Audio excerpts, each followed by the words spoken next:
Good day mga kabudget, bike check po tayo sa ating bagong road bikes na si Lightspeed.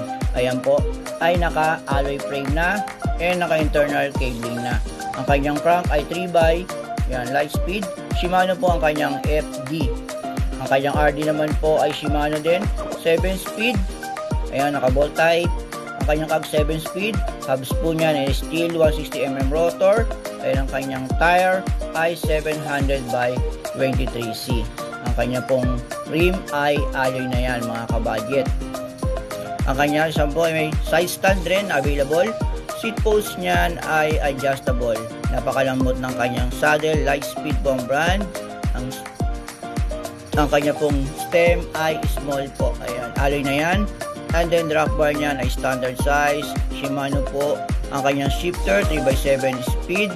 And ang kanyang unahang gulong ay naka quick release. Ayan, 160mm rotors. Lightspeed po ay ang SRP 5,200 with freebies. Cash po ay 4,800 po mga kabudget. No freebies po tayo dyan.